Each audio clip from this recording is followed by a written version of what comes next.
존경하는 국민 여러분, 포항 영일만 앞바다에서 막대한 양의 석유와 가스가 이 브리핑 뒤 2만 원대였던 한국가스공사의 주가는 6만 원대까지 이렇게 급등했습니다.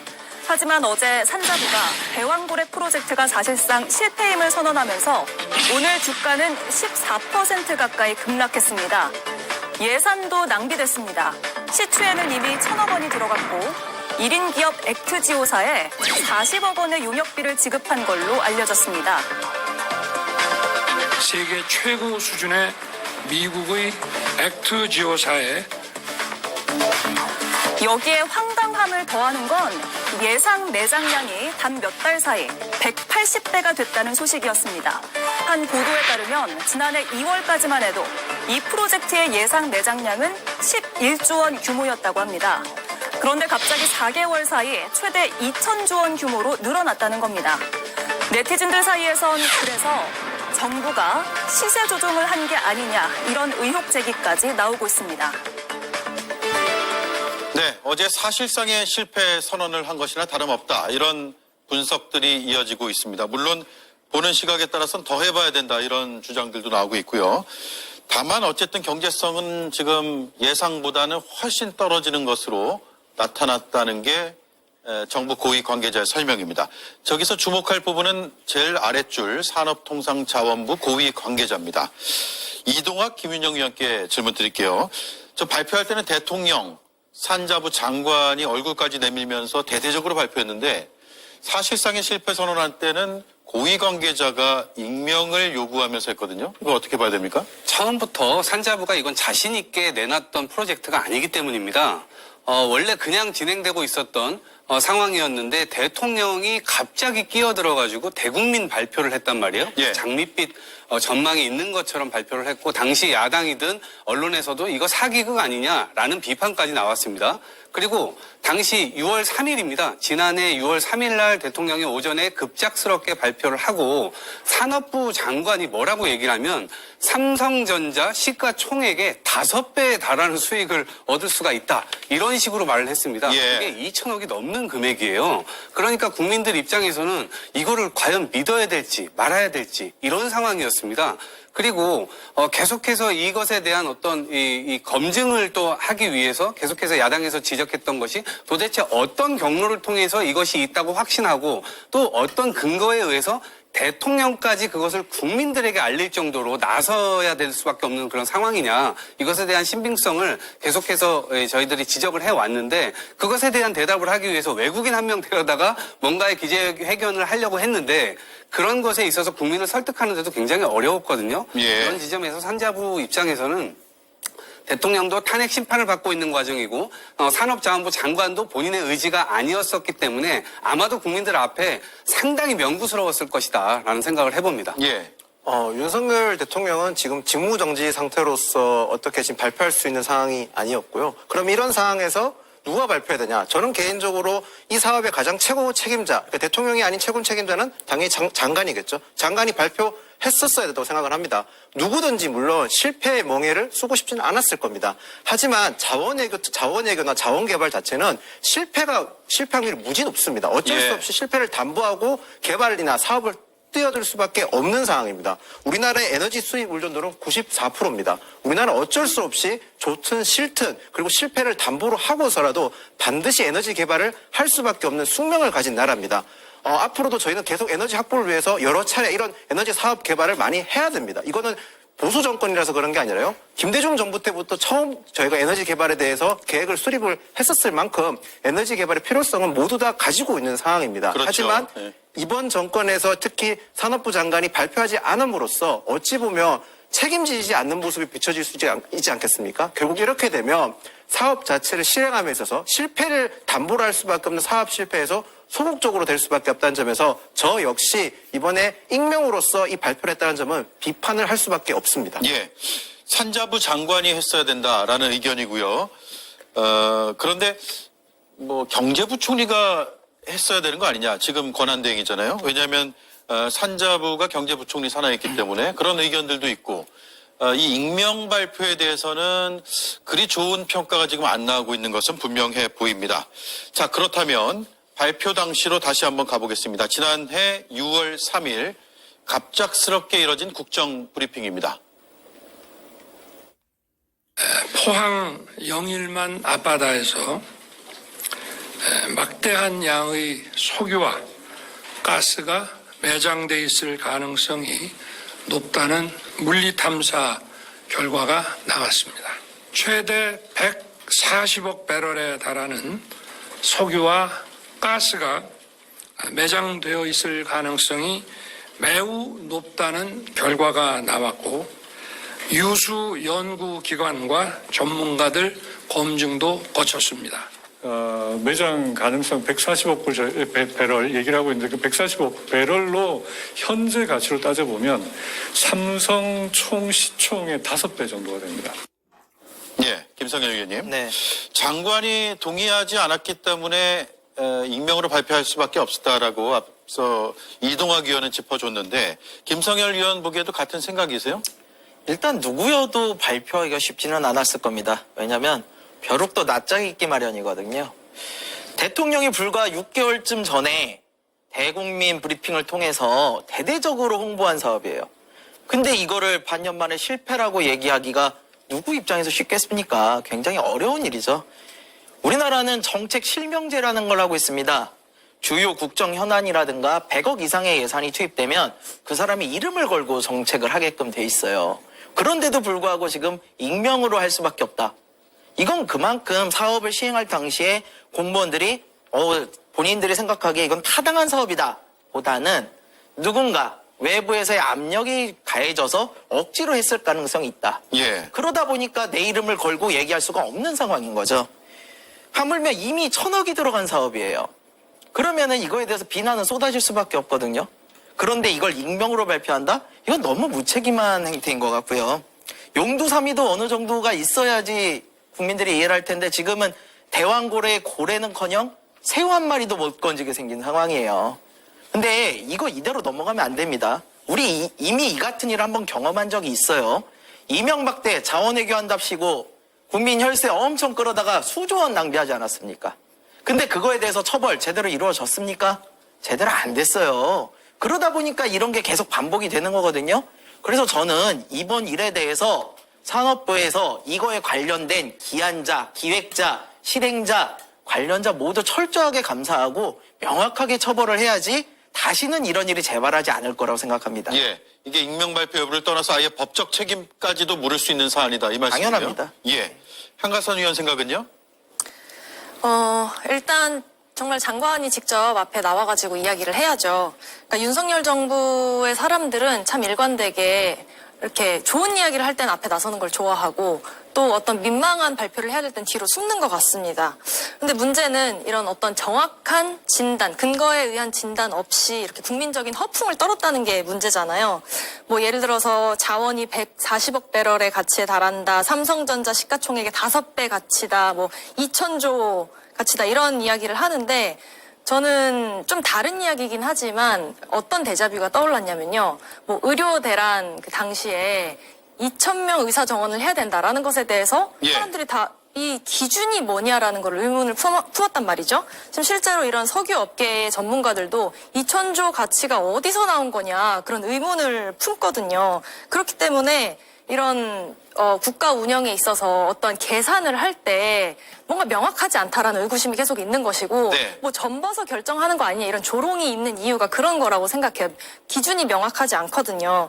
그러니까 정치 지형에서 유리해지기 위해서 국민들 앞에서 어떤 허풍을 떨고 더 좋게 부풀려서 이야기를 하고 그래서 이런 사단이 났기 때문에 윤석열은 지금 어렵지만 그래도 안덕근 장관은 직접 입장을 밝히고 부실조사와 허풍에 대한 양해를 구해야 된다고 생각합니다. 예. 자, 속보가 지금 들어왔네요. 대통령실에서 조금 전 전해진 내용입니다. 대왕고래 전체 실패는 아니다.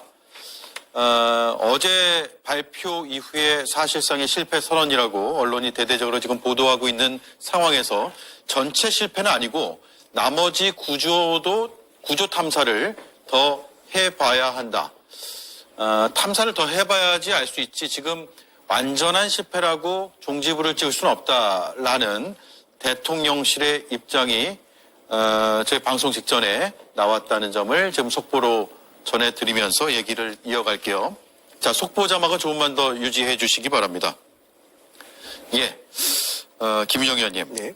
대통령실의 설명을 어떻게 봐야 될까요? 그러니까 지금 저희가 대왕고래 프로젝트 외에도 유망 구조가 총 6개가 더 있거든요. 예. 처음부터 저희가 성공 가능성을 20%로 봤었습니다. 이거 자원을 개발하는 것 자체가 성공 가능성이 낮기 때문에 어느 정도 실패를 담보로 하는 정책이라고 봐야 되기 때문에 대통령실은 저런 입장을 냈고, 저희가 이제 한 번 실패했고 또 이번에 무조건 실패라고 볼 수 없는 지점이, 물론 경제성이 없는 거는 나타난 게 분명하지만 지질학적으로 다른 유망 구조에 대해서 재평가할 수 있는 부분도 분명히 발견된 점도 있습니다. 물론 뭐 실패에 따라서 책임을 지는 건 어쩔 수 없지만 이 자원외교의 특성을 저희가 봐야 되고, 저는 어느 장관이든지 이 실패에 대해서 멍에를 뒤집어 쓴 건 쉽지 않았겠지만 실패를 이번에 얘기하지 않음으로써 오히려 국민들에게 자원외교를 더 위축시키는 게 아닌가, 자원개발을 더 위축시키는 게 아닌가 되게 우려스러운 점이 듭니다. 예. 아까 많은 패널 분께서 언급해 주셨는데 마치 저희가 자원개발이나 자원외교를 제약시하거나 아니면 이건 실패한 정책이라 너무 단정지면 안 되는 게,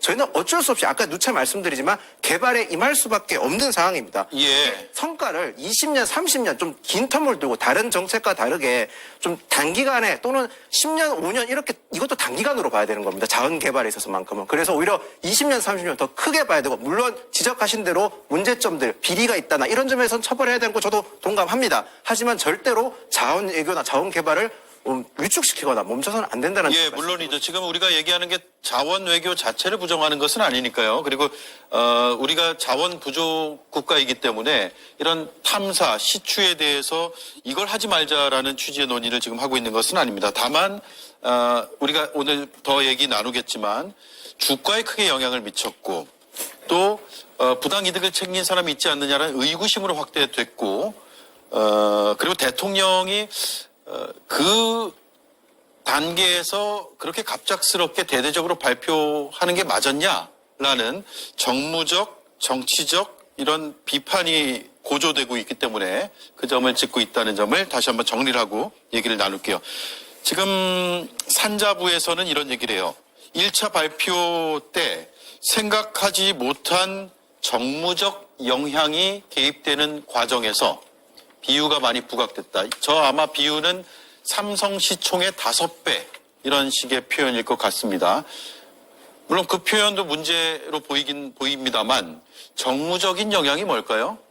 의견을 좀 들어볼게요. 이동학 의원은 어떻게 보십니까? 이것은 대통령이 느닷없이 갑자기 끼어들어서 기자회견을 했단 말이에요. 그러면 대통령의 기자회견은 상당한 근거가 있구나라고 유추할 수밖에 없어요. 그런데 당시에 발표했던 시점에서 여러 사람들, 전문가들이 얘기할 때는 아니 저 정도 수준이라면 차관 정도나 석유공사 이 사장 정도가 그냥 발표하고 그냥 잔잔하게 이 진행을 하는 것이 맞지 않냐라는 그런 판단들이 있었는데 대통령이 느닷없이 껴들었단 말이에요. 왜 그러냐면 석유 가스 개발 단계가 4단계가 있습니다. 첫 번째가 물리 탐사 단계고, 두 번째가 탐사 시추, 세 번째가 평가 시추, 네 번째가 생산 시추입니다. 근데 첫 번째 단계를 고작 했을 뿐이에요. 그리고 그것에 대한 연구 보고를 맡겼던 액트지오라고 하는 회사가 있는데 그것도 굉장히 깊게 어떤 전문성이나 이런 것들을 국민들에게 신뢰성이 있을 만한 정도의 담보를 못했단 말입니다. 네. 그런 상황에서 대통령이 이거를 볼륨을 확 키웠기 때문에 이런 정도의 비판이 있었던 것이고, 민주당 차원에서도 과연 여기에 예산을, 예를 들면 지금 김윤영 의원께서 말씀하신 대로 이 유망 구조가 7개가 있었는데 지금 한 번 실패한 겁니다. 이 한 번에 지금 1,000억이 일단 쓰인 거예요. 앞으로 1,000억, 2,000억, 3,000억, 4,000억, 5,000억까지 가야 됩니다. 그러니까 이것은 보통의 비용이 들어가는 것이 아닌데 대통령의 정무적 판단, 당시에 대통령 총선에 지고 이후에 지지율이 계속해서 급락하고 있는 그런 상황 속에서 어떠한 이 국정의 어떤 활력이 없는 그런 상황에서 이것을 가지고 장밋빛 미래를 국민들께 보여줌으로 인해서 뭔가의 어떤 국정 동력을 해보려고 했었던 것 아니냐. 예. 그 이면에 뭔가 또 주가에 대한 어떤 여러 가지 또 작전 세력이 있었던 것 아니냐, 이런 의혹도 제기되기도 했었거든요. 예. 그런 차원에서 얘기를 지금 드리고 있는 겁니다. 예, 제가 정가의 얘기를 쭉 들어보면 이게 대통령이 그 단계에서 이걸 발표한 사항인가? 그 정도로 확실하게 이야기를 할 수 있는 단계였나? 이런 의구심들은 그동안에도 꽤 많았고요. 산자부 장관도 발표하기를 꺼려할 수도 있는 정도의 사안이었다라는 이야기들도 실무자들은 한다는 이야기를 저는 전해들은 적이 있는데, 그럼에도 불구하고 정무적 영향이 개입이 됐다.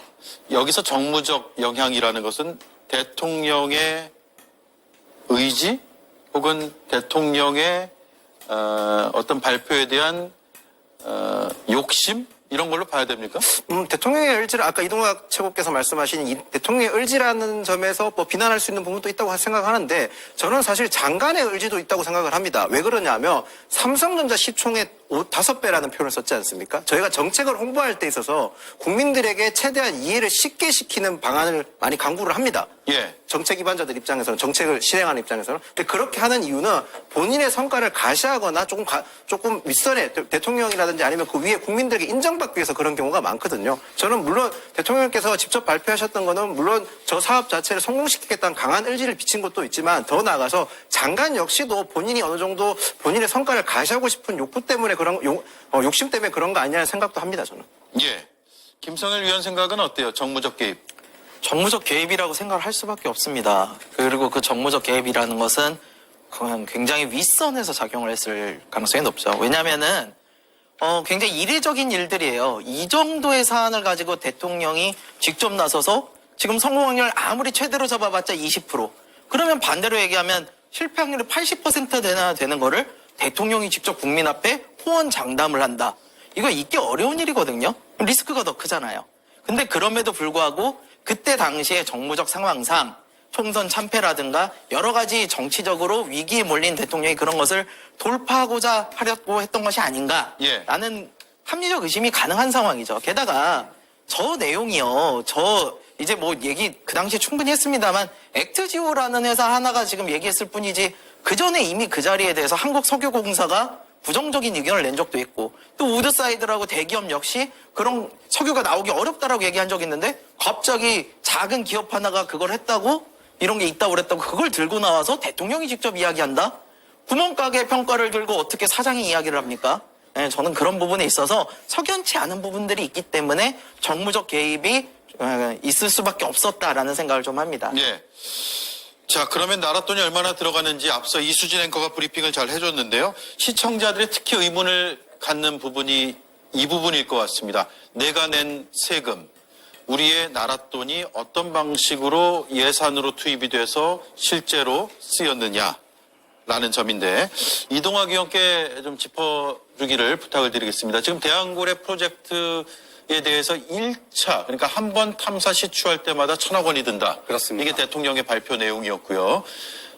애초에 정부 예산으로 497억 원, 거의 500억 원 가까이가 예산으로 책정을 했는데 민주당이 전액 삭감을 한 거죠. 맞습니다. 일부만 남기고요. 네네. 석유공사 자금은 500억 원이 투입이 됐고, 이걸 보면 예산을 삭감 안 했다면 성공할 수 있었겠느냐 라는 생각도 들고, 뒤집어 얘기하면 예산을 삭감하지 않아서 더 많이 투입했으면 그만큼 많은 예산을 낭비라는 표현을 할 수 있다면 낭비하지 않았을까라는 생각도 드는데, 어떻게 봐야 됩니까? 그러니까 지금 수준에서는 전 낭비 가능성이 훨씬 더 크다고 보고, 앞으로도 이 사업을 지금 여당과 산자부 그리고 석유공사에서도 계속해서 마치 할 것처럼 지금 얘기를 하고 있거든요. 예. 그런 차원에서 국가 차원의 돈이 들어가는 것은 정말 심사숙고해야 된다라는 말씀을 좀 드리고 싶습니다. 지난해 12월에 예산 심사할 때 505억 2천만 원을 정부로부터 신청을 했어요. 정부가요. 그래서 민주당이 98% 약 8억여 원을 남기고 전액 다 삭감을 했습니다. 예. 왜 그러냐면 정부가 들었던 근거가 너무나 터무니가 없었어요. 일단 외국인 한 명이 딱 등장을 해가지고 그 사람이 대한민국 국민들을 향해서 내가 설득시키러 왔다라고 해서 공항 오자마자 기자회견을 막 합니다. 아브레우 고문이죠. 맞습니다. 그분이 딱 와가지고 어떻게 이 연구를 했고 그 연구를 통해서 어떠한 자료를 얻었다라고 얘기를 하는데, 이것이 확신이 별로 없었어요. 왜냐하면 그 뒤로 여러 방송사들에서 기자들이 팔로우를 했지 않습니까? 그러면 아브레우 고문이 가지고 있는 이 사업자 등록부터 시작해서 사업자 등록 등록이 본인의 집으로 등록이 돼 있었던 겁니다. 예. 텍사스. 예, 그 텍사스 직접 찾아가 봤더니 아브레오 고문은 없고 다른 사람이 또 새들어 살고 있어요.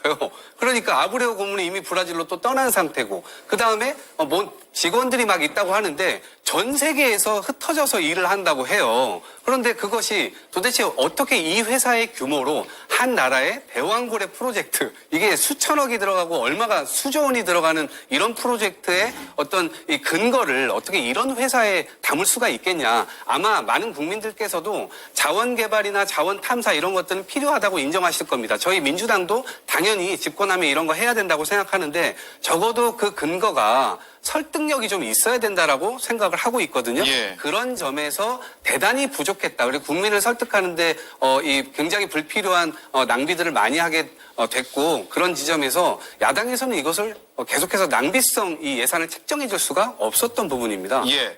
자, 이것을 기회비용으로 봐야 할 것이냐, 낭비로 봐야 할 것이냐, 국부 유출로 봐야 할 것이냐 하는 것은 앞으로 계속 토론이 이루어질 것 같습니다. 한가선 의원님. 네.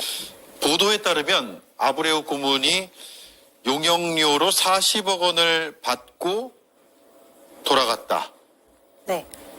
그래서 40억 원을 시쳇말로 먹튀했다라는 표현까지도 지금 하고 있는데 지난해 브라질 출장을 위해서 떠나서 미국에도 지금 없는 거 아니냐, 행방이 묘연하다, 이런 기사까지 나오고 있는 상황이에요. 아브레오의 입장도 우리가 뭐 직접 들을 수는 없겠지만 본인이 뭔가 우리 정부를 통해서 입장 표명을 해야 되는 거 아니겠습니까? 이 아브레오 박사의 입장을 들을 기회는 아마 없을 것 같습니다. 제가 사실 한국 언론에는 이 아브레오 박사가 있는 액트지오 그 회사 있잖아요. 예. 그 회사가 미국의 심해 기술평가 전문기업 뭐 이런 식으로 소개가 됐는데요. 제가 액트지오 사이트를 실제로 들어가 봤거든요. 예. 정말 심각해요. 무슨 동네 학원 홍보 사이트처럼 만들어놨어요. 예. 저는 처음에 제가 어떤 유사 이름의 사이트를 잘못 들어간 줄 알았거든요. 근데 정말 무슨 블로그 형태로 되어 있고, 이 아브레오 박사의 이름이 걸려 있는데 그게 뭐라고 되어 있냐면은, 지오사이언스, 그러니까 지구과학이죠. 지구과학 트레이닝 앤 컨설팅 이렇게 걸려 있어요. 예. 그리고 제가 링크드인 그 페이지까지 들어가 봤는데 실제로 5명이 활동하는 것처럼 보이고 메인으로 하는 활동이 무슨 지구과학 지질학에 대한 수업을 메인으로 예. 하는 것처럼 보이거든요. 예. 교육업도 하는 것으로 알려져 있죠. 네. 그렇기 때문에 저는 제가 만약에 이런 큰 프로젝트에 용역업체를 선정하는 심사위원이라면 이 사이트를 보자마자 굉장히 빨간불이 켜졌을 것 같아요. 예. 심각하다라는 생각이 들었는데 실제로 한국석유공사는 지명 경쟁 입찰 방식을 거쳐서 이 회사를 선정을 했다고 발표를 했죠. 그러니까 계속해서 지금 살펴볼수록 도대체 누가 왜 이 회사를 선정했냐라는 의구심이 커질 수밖에 없는 상황입니다. 그리고 우리가 이런 의구심이 커질 수밖에 없는 상황이 뭐 조금 관련이 없을 수도 있지만 예를 들어 우리가 윤석열 정부에서 계속 겪었던 것들, 뭐 관저 이전 공사를 하는데 21g이라는 인테리어 업체가 공사를 하고 심지어는 시공 자격증이 없기 때문에 그 회사는 하청에 하청을 줘서 거기서 나오는 수익을 얻는 구조로 했단 말이죠. 그런데 21g이라는 업체는 살펴보니 김건희의 예전 회사 코바나 콘텐츠의 후원업체로 드러났단 말입니다. 그러니까 윤석열 정부에서 계속 이런 식으로 권력과 그에 따른 예산을 사유화하는 방식의 모습을 보여줬기 때문에 이런 액트지오라는 회사도 그러한 맥락 속에서 살펴봐야 되는 것이 아니냐 이런 의구심이 계속 나올 수밖에 없는 상황입니다. 예. 알겠습니다. 자, 말씀 중에 동네 학원 홈페이지 말씀하셨는데 동네 학원 홈페이지 잘 만듭니다. 예. 동네 학원 홈페이지는 저희가 존중하도록 하겠습니다. 자, 윤석열 대통령이 비상계엄 선포 이후에 계엄 선포의 여러 이유 중에 하나로 대왕고래 사업 예산 삭감을 들기도 했거든요. 대국민 담화 당시의 발언을 들어보겠습니다. 거대 야당은 대한민국의 성장 동력까지 꺼뜨리려고 하고 있습니다. 민주당이 삭감한 내년 예산 내역을 보면 잘 알 수 있습니다. 동해가스전 시추 예산, 이른바 대왕고래 사업 예산도 사실상 전액 삭감했습니다. 자, 그러니까 계엄 사유 중에 하나가 이 동해가스전 시추 예산, 이른바 대왕고래 사업에 대한 예산을 거의 전액 삭감했기 때문이었다.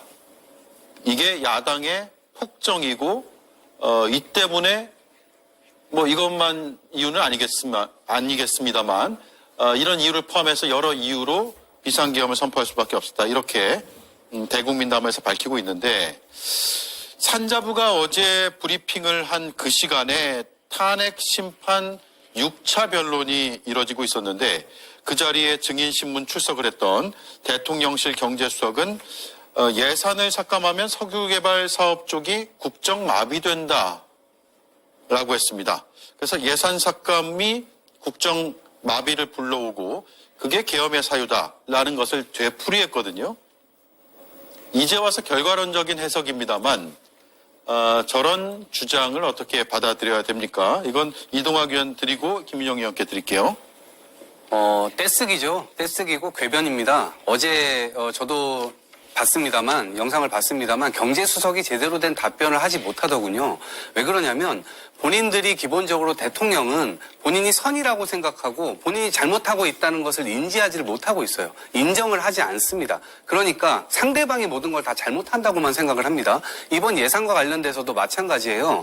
대왕고래 프로젝트 정말로 근거가 있고 정말 가능성이 높다. 정말 그것이 근거 있는 것이다. 정말 대통령이 좋아하시는 말로 과학적이다 라고 한다면 얼마든지 야당에서도 그런 부분 할 수 있을 겁니다. 그런데 그것을 해명하는 과정이 너무나 어설펐고 이 외국인 한 명 들어와서 국민들을 설득하려고 했었다는 게 나중에 알고 보니까 그 아브레오 박사와 연결되어 있는 게 석유공사의 동해 이 탐사 팀장입니다. 동해 탐사 팀장이 텍사스 대학 오스틴 잭슨 지구과학대학 지구행성 이 학과의 교수들하고 연결이 되어 있고 본인이 거기에서 수학하는 과정에서 알았던 이해관계자들입니다. 그런 사람들이 그런 긍정적인 보고서를 썼을 가능성이 전 추론이 되고요. 이것이 객관적인 사실에 의해서 이 사람들이 검증을 한 것이냐 여기에 대해서 당연히 의문을 제기할 수밖에 없다는 말씀드리고 예. 그걸 근거로 해서 지금 예산을 책정을 했는데 야당에서는 그것이 다 드러난 마당에 어떻게 해서 예산을 그렇게 줄 수가 있겠습니까? 그리고 그 예산을 주지 않았다고 해서 바로 국가가 완전히 멈춘다. 완전히 이 계엄령의 어떤 근거가 된다. 이렇게 계속해서 주장을 한다는 것은 정말 대국민 사기극의 연장선이라고밖에 볼 수가 없습니다. 그러려면 정말로 이 국정을 잘 하던가 그래야 되는데 야당에서 예산을 깎은 거 전체적으로 지금 4조 원밖에 되질 않습니다. 680조 원의 예상을 편성하는데 저희가 100조를 깎았습니까? 200조를 깎았습니까? 그래놓고 국정마비가 된다라는 이 핑계를 대는 것은 저는 도무지 생각을 해도 설득력이 너무나 없다라고 생각합니다. 예, 석유개발 사업에 대한 예산을 삭감하면 그것이 국정의 마비다. 해당 분야에 대한 이런 주장은 성립되지가 않았다. 결과론적으로도 그 말씀이고요. 그러니까 지금 1차 사업이 어쨌든 실패했기 때문에 제가 결과를 가지고 먼저 얘기를 하다 보니까 좀 비난의 포인트가 많은 것 같습니다. 예. 우선 아브레오 고문에 대해서 비난할 부분, 문제점이 있다는 점 지적 충분히 하실 수 있는데 아브레오 고문이 아무런 이력이 없던 건 아니었습니다. 남미에서 가야나 유전을 개발했었을 때 성공적으로 개발된 가야나 유전에서 어쨌든 일정 지질팀장이었든지 팀장 역할을 맡았던 경력이 있거든요. 물론 지적할 부분에 대해서는 지적하지만 이런 경력이 전혀 없는 사람은 아니었다는 점 말씀드리고 싶고 예. 그리고 예산 삭감을 많이 안 했다고는 하시지만 어쨌든 대통령이 중점적으로 국정을 수행하는 대통령이 중점적으로 추진하는 정책에 대한 예산을 전액 삭감을 한다든지 또는 대통령실에 대한 예산이나 경찰, 검찰의 특활비를 전액 삭감했는 것 자체는 어찌 보면 망신주기식이었기 때문에 물론 저는 대통령이 예산 삭감으로 인한 계엄 선언에 대해서는 동의하지는 않지만 네. 일정 부분 민주당에서 망신주기식 예산 삭감은 분명히 있었다는 점을 말씀드리고 싶습니다. 그리고 대통령께서 왜 이걸 성급하게 발표했냐는 점을 많이 말씀들 하시는데 아까 제가 소두에 말씀드렸다시피 이 자원 개발 같은 경우는 실패 확률이 굉장히 높기 때문에 최고 결정권자가 앞서서 발표하지 않으면 실질적으로 이 사업을 누가 총대 메고 할 수도 없는 사업이기도 합니다. 물론 지금 실패했기 때문에 1차 시도가 실패했기 때문에 결과적으로 비난과 비판을 받을 수밖에 없지만 저희가 이 자원개발이나 특성을 다시 한 번 더 좀 고려해 주시길 부탁드리겠습니다. 예, 김성일 의원님. 예. 자, 대통령이 성급하게 발표했다는 점에서는 뭐 정도의 차이는 있으나 완전히 엇갈리는 지금 의견들은 아닌 것 같아요. 그렇다면 그 당시에 무슨 일이 있었습니까? 왜 이렇게 급하게 발표를 했을까요? 이게 정치적 상황으로 좀 이해를 하셔야죠. 왜냐면은 이 발표 시점이 6월이에요. 발표 시점이 6월이고 그 전에 뭐가 있었냐? 총선이 있었어요. 근데 그 총선에서 지금의 여당인 국민의힘이 사실상 예상치보다 굉장히 부진한 성적을 거뒀죠. 총선 참패라 불러도 과언이 아닐 정도의 성적을 거뒀습니다. 그러면서 사실상 정치적 입지가 매우 좁아진 상태였죠. 윤석열 대통령이. 그러다 보니까 정치적으로 반전할 카드를 꺼내고 싶었을 거예요. 그것을 선택한 것이 너무 촌스럽게 아주 옛날 80년대 경제 우리 부흥기를 떠올리게 하는 이러한 산유국이라는 키워드를 한번 꺼내보고 싶었던 것이 아닌가 그런 생각을 하는데요. 네. 우리가 지금 앞서서 우리 김유영 의원님도 말씀을 주셨지만 결과가 이렇게 됐다고 그래서 결과가 실패로 나왔다고 해서 비난하는 건 아니에요. 왜냐면은 우리가 이전에 이거를 시도할 때부터 이거 확률이 너무 낮다. 이런 작은 구멍가게 하나가 이야기했다고 해서 그 전에 우리 석유공사에서도 석유 없다고 그러고 그 다음에 우드사이드 같은 대기업에서도 가능성 없다고 그랬는데 갑자기 이런 구멍가게 하나가 우리 액트지오를 자꾸 구멍가게라고 표현해서 죄송하긴 한데 구멍가게가 맞아요. 왜냐하면 사무실도 가정집이었고 세금도 제대로 못 낸 이런 기업이에요. 이런 기업 우리나라에서 200만 원 정부 지원 사업 200만 원짜리도 못 따요. 그런데 이 작은 기업을 데려다 놓고 세계 경제 10대국인 우리나라의 대통령이 나서서 그걸 받아가지고 우리 동해에 기름이 난다. 어떻게 이렇게 이야기할 수가 있습니까? 이거는 정치적인 그런 상황이 아니고서는 굉장히 어려웠던 거고요. 이런 부분들이 계속 반복이 되다 보니까 국민들은 당연히 이에 대해서 신빙성이 떨어지고요. 좀 전에 예산 너무 깎아가지고 문제가 있다. 아니 죄송하지만 예산 더 투입하면 없는 석유가 나옵니까? 아니잖아요. 500억 깎았다고 그래가지고 석유가 없어진 거예요?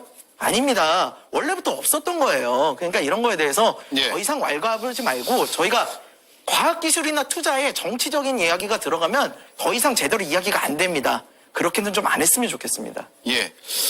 구멍가게는 업장이 있잖아요. 여기는 이제 가정집에 주소지가 있는 것이어서 좀 차이가 있다는 점을. 사실상 그 가정집도 다른 분이 새들어 살고 계십니다. 예. 조금만 덧붙이면 예. 예산 삭감으로 그것이 화가 나서 계엄을 했다라고 하려면 적어도 국민들 앞에 대통령이 국회 개원식에 오시거나 아니면 시정연설 할 때 국회 와가지고 이렇게 내년도에 예산을 짰고 이것이 필요하니 국회에서 예산을 허락해 주십시오라고 대통령이 직접 와서 연설을 했었어야죠. 국회에 오지 않았잖아요. 담쌓고 야당하고는 얘기도 안 하고 국회는 뭔가 범죄 소굴처럼 계속해서 이야기하고 그랬기 때문에 본인이 그렇게 하지도 않고 무조건 본인의 말대로 야당이나 국회에서 협조를 해야 된다라고 하는 그런 인식 가지고는 정치가 바로 설 수가 없는 상황입니다. 본인이 정치를 못했다는 점을 다시 한번 돌아보셨으면 좋겠습니다. 예. 자, 그렇다면 주가에 그동안 어떤 영향을 미쳤는지로 논의를 이어가겠습니다. 지난 8개월을 쭉 펼쳐서 보면 일단 6월 초에 대통령의 발표 뒤에 저 주가의 흐름을 한번 보십시오. 네. 최고가 지금 64,500원으로 찍혔잖아요. 그 직전에 최저가 24,550원으로 나타나고 있고, 대통령의 발표 시점입니다. 이건 좀 넓게 본 거고요. 네. 그 뒤에 좀 부침이 있었습니다만, 최저일 때보다는 상당히 높게 유지가 되다가 오늘도 많이 떨어졌습니다. 저기 13.82%가 떨어졌다는 건 오늘 기준입니다. 한가선 의원님. 네. 이렇게 주가가 널뛰게 된 것도 국정의 최고 책임자가 발표했기 때문 아닐까요? 그렇죠. 물론 어떤 국가적인 이슈가 발생을 하면 특정 주가가 오르기도 하고 뭐 실패가 예견되면은 또 내리기도 하고 그런 현상이 발생은 합니다만 그 과정 속에서 이렇게 대통령이 이례적으로 직접 나서서 성공 가능성이 높다라고 이렇게 발언을 하는 등 특정인이 이렇게 결정적인 역할을 하면 사실 주가 변동에 가장 큰 책임이 있다고 얘기를 할 수 있겠죠. 예. 실제로 사실 뭐 자연스러운 현상으로 볼 수도 있겠으나 국민들의 마음속에는 굉장히 어떠한 의심이 있습니다. 예를 들어서 김건희 같은 경우에 실제로 주가 조작, 통정 매매를 통해서 23억 원의 수익을 얻은 그런 정황이 드러났잖아요. 그리고 명태균 같은 경우 일반인인데도 불구하고 대통령의 일정을 미리 파악해서 지인들한테 이 두산 에너빌리티 주식이 대통령이 방문하면 오를 거니까 미리 사둬라 이런 말도 했었고 그런 예. 녹취록이 등장을 했죠. 그러니까 국민들의 인식 속에는 이 윤석열 정부에서 윤석열 또는 그 정부 사람들이 특정 언행을 하기 때문에 어떤 주가가 오르거나 내리거나 하는 이런 현상에 대해서 곱지 않은 시선을 보낼 수밖에 없는 것입니다. 그런 예. 윤석열 정부의 책임이 정말 중요하다고 생각합니다. 예, 이 대왕고래뿐만 아니라 다른 사례에서도 그런 의심과 의혹을 가질 만한 부분들이 꽤 있었다 이 말씀이네요. 네. 자, 대통령과 장관이 나서서 삼성전자 시총 5배에 달한다라고 하면서 주식시장이 갑자기 주가가 껑충 뛰어오르는 이런 상황. 이건 주식시장 교란 행위냐 아니냐에 대해서 의견이 다분할 것 같아요. 근데 저는 어쨌든 정책 시도해서 실패했는 거지 않습니까? 이것을 주식시장 교란으로까지 보는 건 저는 좀 과한 해석인 것 같습니다. 어떻게 보면 대통령께서 뭐 주식을 사라 아니면 뭐 이번 주식이 크게 오를 거다라는 얘기를 한 것도 아니고 저희가 흔히 말해서 정치권에는 테마주라는 게 사실 있습니다. 어떤 정책이라든지 특정 정치인과 가깝다는 얘기가 돌면 그 주식이 오르기도 하고 하는 겁니다. 이거는 시장의 원리에 따라서 자연스럽게 됐다고 보는 게 맞을 것 같습니다. 만약에 이런 식으로까지 확대 해석하게 되면 정책 실패에 따른 경제적 책임을 정치인이 지게 됩니다. 예를 들어서 제가 뭐 전 정권 타당한 건 아니지만 만약에 문재인 정부에서 부동산가 폭등했는 것에 대해서는 그러면 어떻게 해서 누군가 배상을 할 겁니까? 예. 그건 어떻게 보면 시장 경제에 따라서 정책 실패에 따라서 시장 경제의 원리에 따라서 집값이 폭등한 건데 이걸 그러면 배상을 요구하면 지급을 사지 못한 사람들에게 집값을 보존해 줄 겁니까? 아니면 집값을 손해본 사람들에게 보존할 겁니까? 그런 부분에 대해서는 저는 이 정책 실패를 가지고 경제적 논리까지 책임을 묻는 것은 좀 과한 해석인 것 같습니다. 예, 다른 의견 있으신 분? 네, 일단 넘어갈게요. 시간이 많지 않아서. 자, 정치권에서는 그래서 이거 대국민 사기극이다라는 야당의 주장과 더 파봐야 한다라는 여당의 주장이 맞붙었습니다. 이어서 들어보고 이야기를 나눠보죠. 이게 시출해봤는데 바로 나오고 그러면 그거 뭐 산유국 안 되는 나라가 어디 있겠습니까? 자원과 관련된 부분은 좀 긴 숨을 보고 봐야지 해야지. 당장 한 번 했는데 뭐가 안 된다고 그게 그냥 바로 이게 비판하고 그러는 거는 적절하지는 않다고 봅니다. 국가가 우리 인공지능 연구를 위해서 GPU 최소한 최고급 사양 3,000장을 살 수 있는 돈을 이 대왕 사기 그 시추 한 번 하는데 다 틀어 넣은 겁니다. 이런데 사기나 치고 있으니 참 안타까운 일입니다. 예, 이동학 의원님 먼저 들어볼게요. 그러니까 자원 채굴 자체가 원래 이게 진영의 문제가 아니라는 점을 저도 인정을 합니다. 그런데 의혹투성이로 이게 얼마나 많은 사기극을 그동안 겪어왔습니까? 그래서 그런 의혹들을 제대로 투명하게 정부 차원에서는 이런 것들을 추진할 때 설명하는 것이 굉장히 중요하고 이것이 다 뭐 국민들한테 다 일일이 설명할 필요 없죠. 그럴 때는 사실은 톤 다운을 좀 해가지고 추진하면 되는 겁니다. 근데 문제는 뭐냐면 이 탐사 시추 결과 지금 일부 가스 가 있다라고 하는 징후가 나왔는데 이것이 경제성과도 연결될 것이냐? 이 부분이 이제 사실은 결정적인 거거든요. 그런데 유전 지층 구조에 의해서 석유 시스템이 양호하게 있다라는 판단은 했지만 아마도 이 석유공사나 지금 이 산자부 차원에서는 앞으로 국가의 예산을 가지고 이것을 하기는 굉장히 어려울 거라는 판단을 하고 있는 것 같습니다. 네. 그래서 외자 유치를 통해서 이것을 계속 진행을 하겠다라고 애써 동력을 계속 살려보려고 하는데 이게 3,000m 밑으로 들어가서 지금 47일간 이미 시추했던 1차 선은 떠난 상태고요. 그래서 국가 자원을 과연 이 국가 재원을 이 자원 개발에 몇 천억 단위로 계속 쏟아붓는 것이 맞는지 아니면 이제 미래 기술, 신기술 이런 이 공학 이런 쪽으로 이 재원을 좀 배분하는 것이 맞냐 예. 이런 것에 대한 토론도 우리나라가 앞으로 해나가야 될 부분이 아닌가 싶습니다. 예, 예산은 한정돼 있으니까 한쪽으로 쏠리게 하지 말고 안 될 것 같으면 빨리 접고 새로운 분야를 개척해야 된다 이 말씀으로 들으면 되겠네요. 김인영 의원님. 네. 윤 대통령이 언급했던 숫자 지난해 6월이요. 검증이 제대로 됐느냐는 건 계속 꼬리표처럼 따라다닐 것 같아요. 그리고 검증이 안 된 것은 이 액트지오라는 회사도 마찬가지 아니냐. 라는 그 꼬리표도 계속 붙을 것 같고요.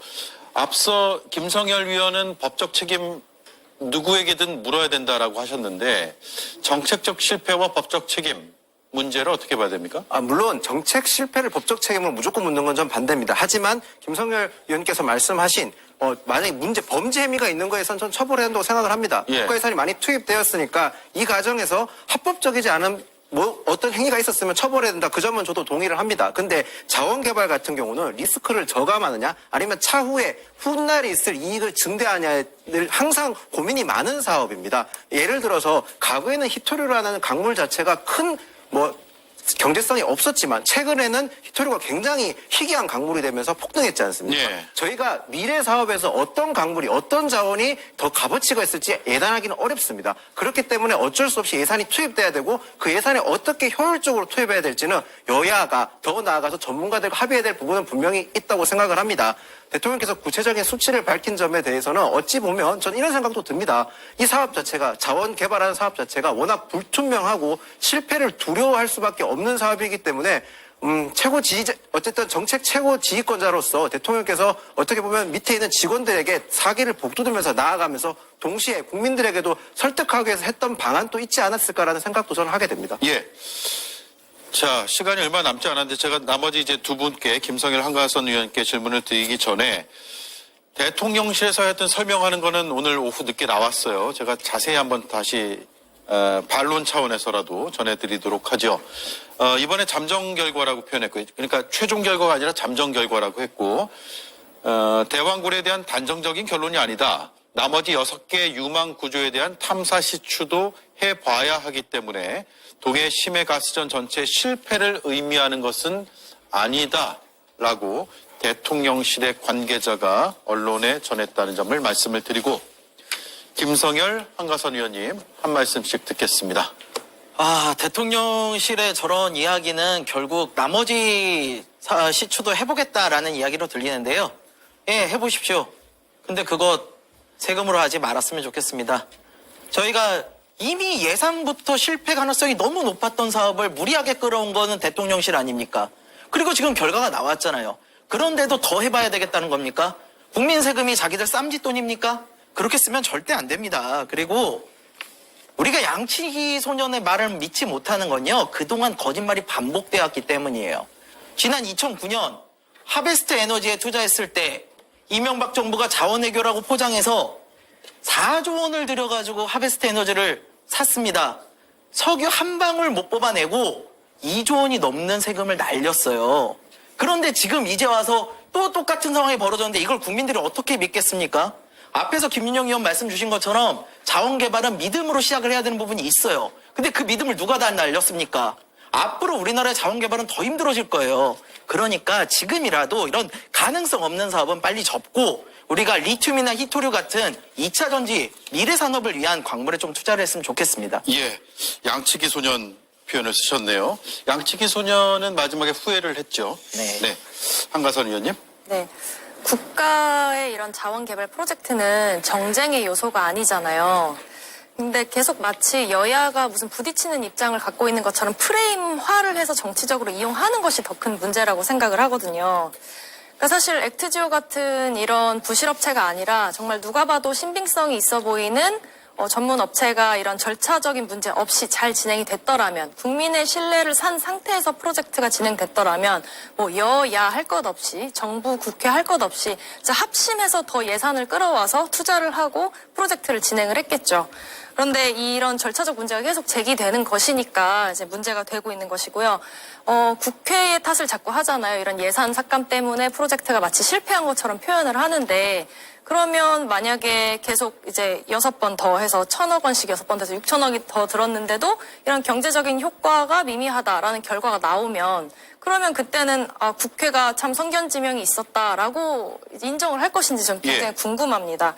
지금 문제는 이런 정부가 국민들의 삶의 질 증진을 위해서 어떤 최선의 이런 선택을 할 것인가의 문제거든요. 정쟁의 프레임이 아니라 정말 국민들의 입장에서만 바라보고 판단을 내렸으면 좋겠습니다. 알겠습니다. 자, 네 분과 대왕고래를 해부해 봤습니다. 고생하셨습니다. 주말 잘 보내십시오. 네, 맞습니다.